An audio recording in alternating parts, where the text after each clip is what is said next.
wala ka dito eh. Kung wala ka talagang kasalanan, dapat iba yung kinulong nila. Catherine! Catherine! Sinong gumawa sa'yo nito? Bakit ka nagkaganyan? Ano sa tingin mo? Nagbabakasyon lang ako sa loob ng kulungan? Ang lakas din ng loob mong punta rito, ha? Ano? Dahil sa inyo, muntik na siyang mamatay nang wala man lang kasalanan. Kung ayaw mo mas lumala yung galit ko sa'yo, umalis ka na! Kaya ka ba pumunta dito kasi alam mo si Isabel? Wala na naman po kayong pakialam, di ba? Sa mami na lang po yung pinapaniwalaan niyo. Bigla niyo na lang po nakalimutan si nanay. Mas makakabuti to sa'yo. Ang sabihin niyo, nakakabuti lang po para sa inyo. Pareho na po kayo ni mami eh. Baka mamaya pag namatay po siya, baka mag-celebrate na po kayo eh. Isabel, wala kasi nang ginawang tama sa'yo. Pero na ikaw ito, sinasalo mo lahat ng mga ginagawa nila. Hindi ko naman sinasalo. Binibilang ko lang. Pare, palapit na ng palapit yung kasal, ha? Ano, handa ka na ba? Alam ko naman lahat ng ginagawa mo para kay Isabel tsaka para kay Catherine, eh. Martir ka rin, eh, no, pare? Sana lang tama yung ginagawa mo. Kawawa naman ang Reyna. Inalisan na ng palasyo. Akala mo ba hindi ko alam ang ginawa mo? Bakit mo ako gusto patayin? Siguraduhin mo lang ang bintang mo, ha? Kasi ako, alam ko, sino talagang traidor. Dami mong daldal! Hoy, tama na yan! Itong mga to, kasama sa nagsimula ng gulo. Dali sa Bartolina. Sir, kasi si Warden nahuling gumagawa ng kalokohan. Kaya lahat po kami damay. Kailangan ko ng bagong mata sa loob. Kailangan ko yung matapang, yung mapapagkatiwalaan, yung hindi babaliktad. Ikaw nang maaasahan ko dyan, ha? Sige. Ikaw nang pagkakatiwalaan ko. Basta ako nang bahala sa pera. Huwag kang mag-alala. Pati na rin sa kaso mo, ako nang gagawa ng paraan. Salamat. Salamat din. Balita ko, ngayon na ilalabas sa isolation cell si Isabel. Pero pag nailabas na siya, huwag mong alisin ang mata mo sa kanya. Pwede ka maging anino niya kung kailangan. Ako nang bahala. Maraming salamat, ha. O basta tuparin mo lang yung usapan natin.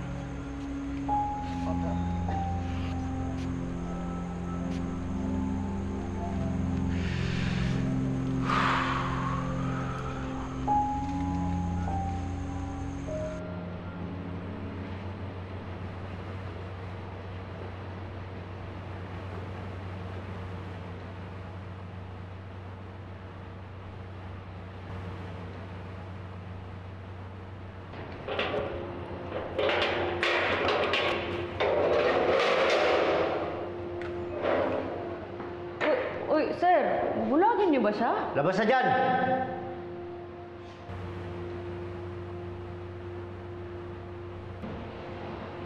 Labas na!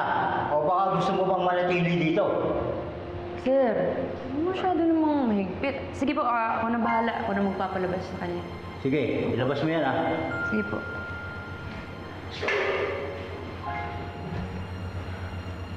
Isabel, ano? Ayos ka lang ba?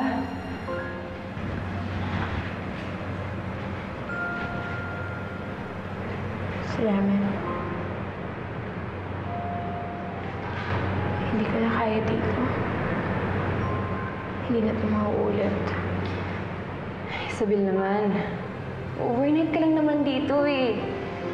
Yung iba nga, umaabot pa ng linggo. Okay na rin yun, at least alam mo na yung pakiramdam.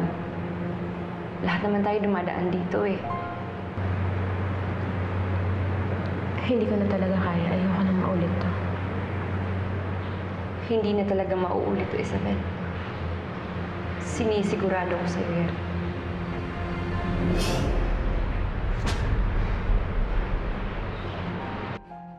Gusto ko talaga na kompleto tayo ngayong gabi kasi meron akong surprise para sa inyo. Sorpresa? Anong sorpresa yan? Sigurado ko bang matutuwa kami ng anak mo dyan? Importante to para sa akin. Excuse me lang, may kailangan lang akong sabihin kay Scarlett. Ano yun? Sandali lang. Sandali. Huwag niyong gagalawin yan na. Babalik ako. Ay, ano ba yun? Sandali lang to. Importante malam to. Halika na.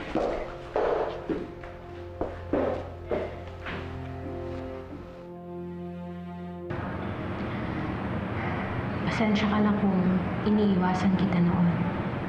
Binaliwala ko yung pakikipagkaibigan mo sa akin. Huwag mo nang isipin yun, Isabel. Wala na sa akin yun. Sa katunayan nga, may sorpresa ako sa'yo. Ano yan? Solusyon sa problema mo. Tatapusin ko ng paghihirap mo, Isabel. Ano ba yung sasabihin mo? Nabalitaan ko na nakipag-away si Isabel at ipinasok sa isolation cell. Akala ko naman patay na siya. Posibleng mangyari ngayon yan kasi lalabas na siya doon. At tandaan mo, wala na siyang mga bantay. Huwag ka mag-alala. Dahil paglabas niya, naghihintay na yung final surprise ko sa kanya.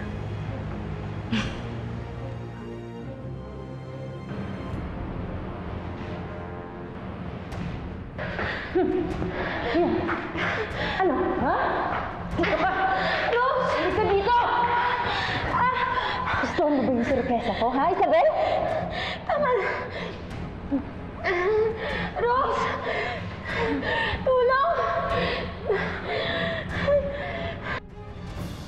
Mas nagkaroon ng magandang rason ng gabing ito dahil sa magandang balita. Kaya may dahilan tayo para mag-celebrate. Anong balita? Jonas, tsaka mo na lang isipin yung balita. Unahin na lang muna natin ngayon yung surprise ko para sa inyo. Para sa atin. Total, magiging isang pamilya na rin naman tayo. Hindi ko na hinintay yung kasal natin.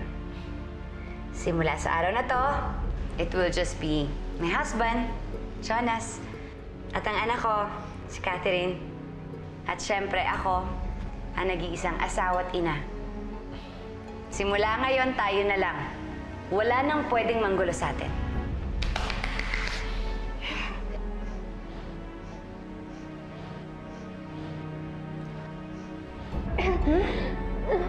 Rose, tama na. Ano ba? Akala ko ba gusto mo makipagkaibigan sa akin? Oo. Kaya ako gusto kasi kailangan ko ng pera, Isabel. Pera! Yan ang nagpapaikot ng mundo. Kaya pasensyahan na lang tayo, Isabel, ha? Pera-pera na to. Gagaan ang buhay ng pamilya ko sa labas kung gagawin ko to. Mamamatay naman tayong lahat eh. Mauna ka nga lang. Huwag mo ko patay. Wala ako. Ha? Tulong! Huwag nang maingay para matapos na to. Dito! Kayabangan din pala yung babaeng yun. Kala mo naman si Rose, may naghahanap sa'yo. Ha? Sino? Ayun, oh.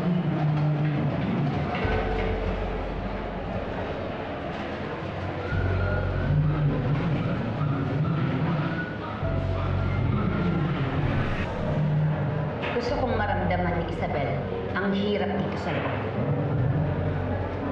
Wala nang ihihirap ang buhay namin dito sa loob. Alam mo ba yun? Kung di ka naniniwala, ba't di ka kaya magpakulong? At isa pa, walang atraso sa akin si Isabel. Kaya wala akong dahilan para patulan yung mga pinagsasabi. Sandali. Eto. Di ba ito dahilan para sundin mo yung mga iuutos ko sa'yo?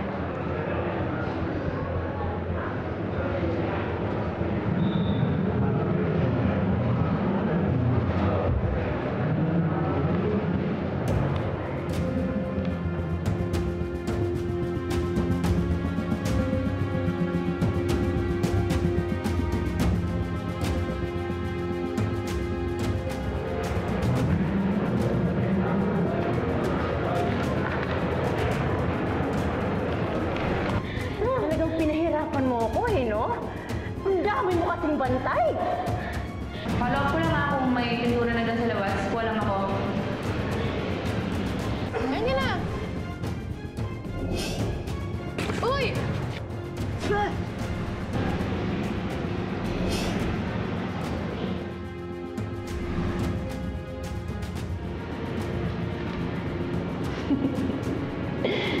Ano, Isabel?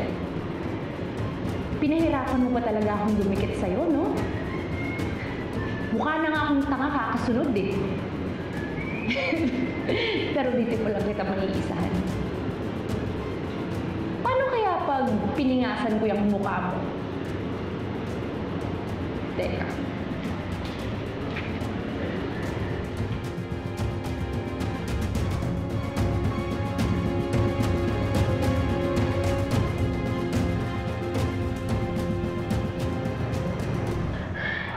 Sayang, Isabel!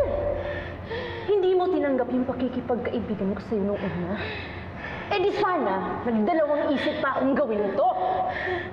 Maawa ka sa akin. Naaawa naman ako sa'yo, Isabel eh. Pero mas naaawa ako sa pamilya ko. Pasensyahan na lang tayo kasi kailangan ko ng pera. Mabubuhay lang sila kung mamamatay ka na. Kaya pwede ba mamatay ka na? Uy! Ang ginagawa mo dyan? Huwag kang makialam dito, ha? Sandali.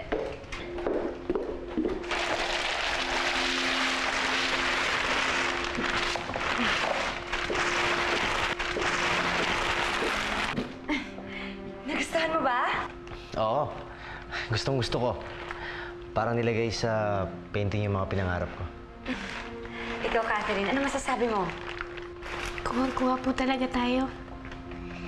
Isa na po talaga tayong pamilya.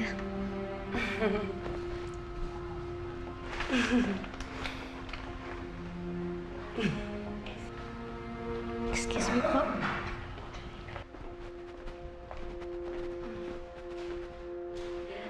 I-kiss si nanay bago matulog at pagkagising para alam niyang mahal mo siya. Alam ko naman na gutom ka. Kaya, pinagtiran kita ng paborito mo. Wow! Thank you po, Nay! Isa po, Nay. Belated happy birthday po, Nanay! Pakapait naman tong anak ko. Jesus, maraming salamat po at binantayan niyo kami kagaling na umaga na, Nanay. Maya! Nanay! Nanay! Mahalin mo ang nanay natin. Huwag papaiyakin si Nanay. Dapat palagi lang siyang masaya. Mahal na mahal ko po kayo, Nanay.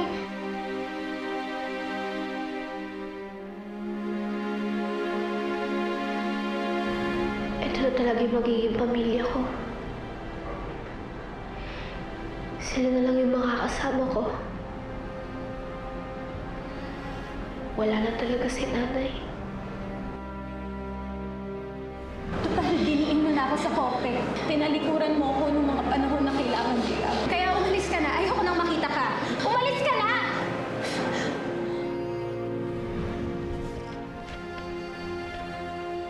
Total, ayaw mo na sa akin. Hindi ko na pagsisiksikan pa yung sarili ko. Wala na akong kilalang nanay. Wala na. Wala na.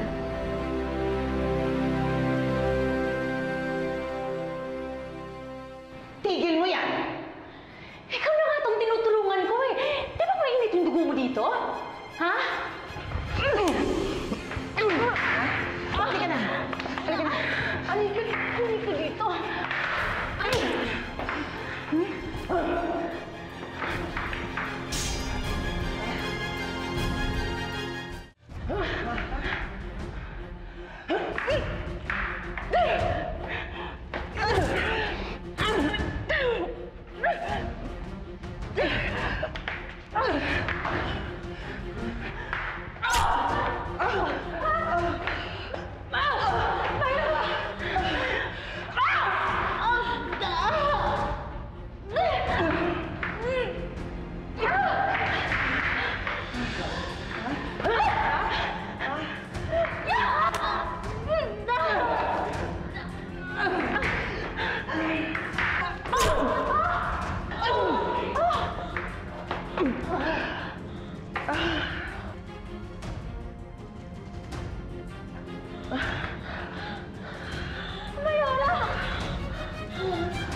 Buhay pa to ah. Tulungan niyo ako.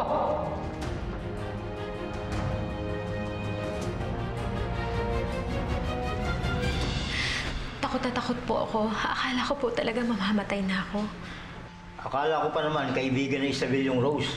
Kaya hinayaan ko siyang alalayan sa palabas ng isolation cell.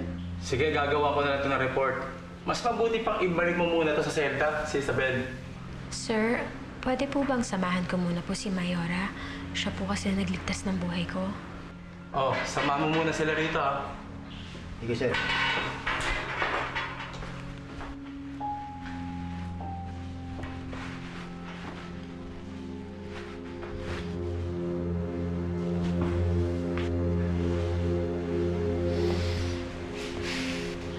Mayora, maraming salamat po. Akala ko talaga mamamatay na ako. Akala ko po kayo po yung kalaban. Bakit naman kita papatayin? Eh ako nga ang kakampi mo dito. Utos ni Benedict na bigyan kita ng proteksyon. Eh bakit po pala lagi niyo akong kinukursunada? Gusto lang kitang matuto. Hindi ka kasi marunong makisama eh. Pero hindi kita gustong patayin. Pero yung Rose na yon, ako matagal nang masama ang kutob ko sa babaeng yun eh. Hoy! Ano ginagawa mo? Kasi mo kasi nahulog. Matulungan mo lang po sana. Nahulog po kasi siya eh. Diyan po sa hagdanan. Ano masakit sa'yo? Ha? Kaya mo ba bumangon? Tulong.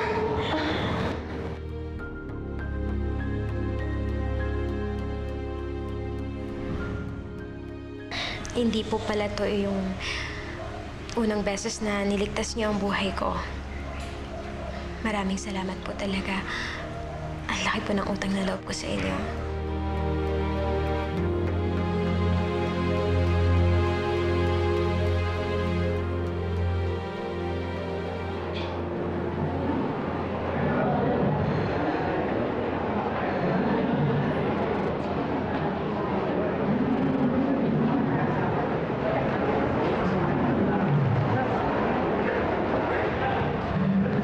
Isabel.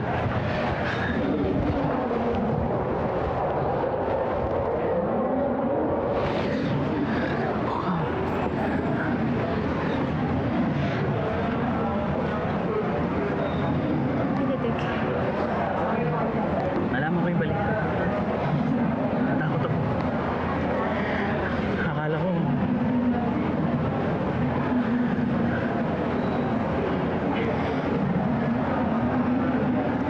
Benedict, alam ko na ngayon. Natauhan mo si Mayora. Huwag ka mag-alala. Pinagtanggol niya ako dito. Si Scarlett talaga. Gusto niya talaga ako ipapatay. Kaya pala lapit ang lapit yung Rose na yun kasi siya yung kasabwat. Alam mo, ang kailangan lang, mapaamin natin si Rose sa korte. Huwag na natin hintayin. Malabo nang pakantahin siya. Ang dapat na gawin natin is mawala na si Scarlett para hindi na maulit ito. Hindi. Huwag mo gagawin yan, Benedict.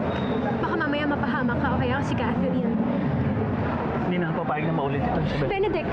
Hindi na talaga ako papayag. Benedict, nakikiusap ako sa'yo. Huwag mo gagawin yun. Isabel, kailangan ko ng kumilos. Naintindihan mo? Naawa ka baka paano pa ang anak ko. Sensya na, Isabel. I have to do this. Benedict! Benedict!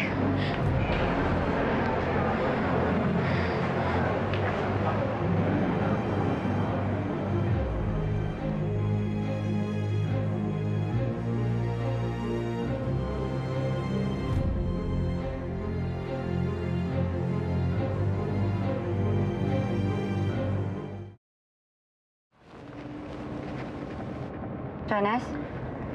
Anong nangyayari sa'yo? Wala to. Siguro nag-heartburn lang ako. Ang dami kasi nating nasikaso eh. So, pagod ka na. Ayaw mo na. Hindi. Pag para sa atin, hindi ako mapapagod.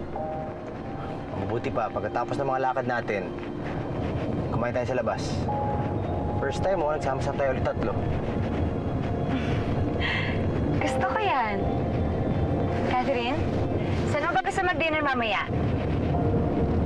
Kahit sana lang po, kayo na po yung bahala. Okay. Jonas, gusto ko yung ginagawa mo. Sana palagi ka nalang ganyan.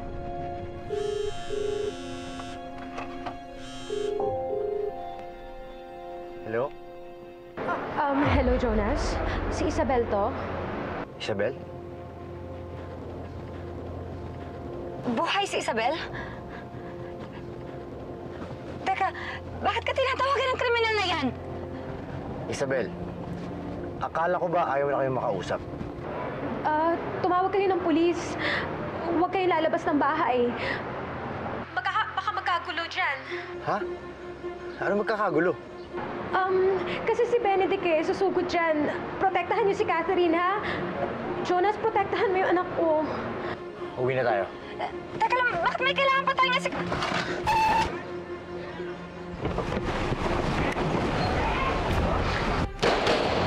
Baba! Jonas? Sinabi na bumaba eh! Tito Jonas, bakit niyo tayo pinabababa? Ano pong gusto niya? Baba, sabi! Catherine? Catherine? Catherine, anak! Walang tatayo. Pinabababa. Pag hindi kayo lumabas siya, paulanin ko kayo ng bala. Baba! Scarlett, dito lang kayo, ha? Tumawag ka ng pulis. Jonas! Jonas, Catherine! Ano ba nangyayari dyan?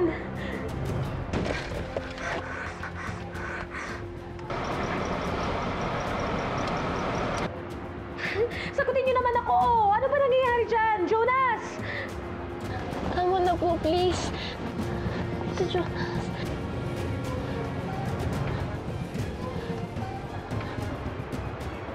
Wala ka na yata kausap eh. Tama na isang tawag, tagal-tagal. Importante lang talaga to. Eh, importante rin ang tawag ko eh. Akin na yan. Hindi nga! Wala Akin nga na. akong pakialam sa Akin na yan. anak ko nakasalalay dito. Ano ba? Ano ba Akin na problema nga mo? yan. Bibigay mo ba o masasaktan ka? Ha? Akin na. Akin na yan. Akin na. Sir, pakibilisan niyo lang po. Baka patayin na kami dito eh. Ayoko na magbilang para lumabas kayo dyan. Labas! Mami! Tito Jonas! Ibaba mo muna yung baril mo. Makikipag-usap ako sa'yo. Diyan lang kayo.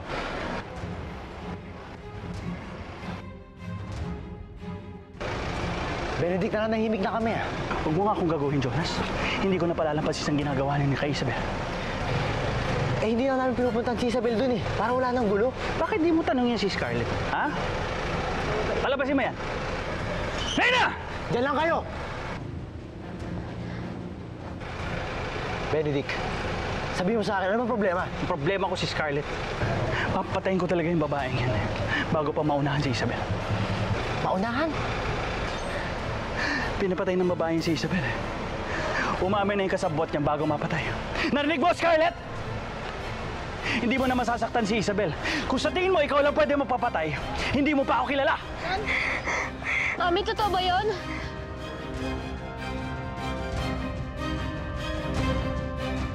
Ano ba? Akin na yan!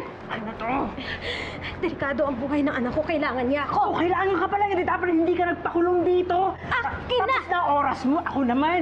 Akin na! Matigas ka talaga, ha? Hoy! Bakit ka? Nangaaway ka na naman? Gusto mo talaga ma-isolation, ha? Halika dito! Tatawag lang naman ako. Tapos na oras niyo. Sagutin mo ako, Mami! Hindi. Hindi totoo yun. Hindi totoo yan, Catherine. Ano, Scarlett? Hindi ka lalabas yan? O gusto mo unahin ko na to si Jonas? Hindi na kailangan yan. Sawang-sawa na ako magpigil. Alam mo ba, ang baril kapag itinutok, dapat pinuputok! Mami, si Tito Jonas!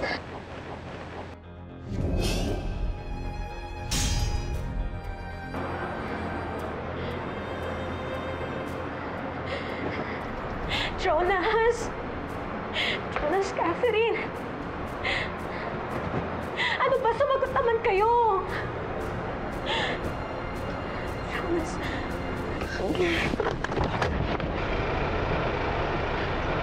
Catherine, diyan ka lang! Benedict, please, huwag niyo pong gawin yan. Please. Alam niyo, pasalamat kayo, May. May bata eh. Ayoko may madamay na bata dito. Pero hindi pa ako tapos. Lalo na sa'yo, Scarlett.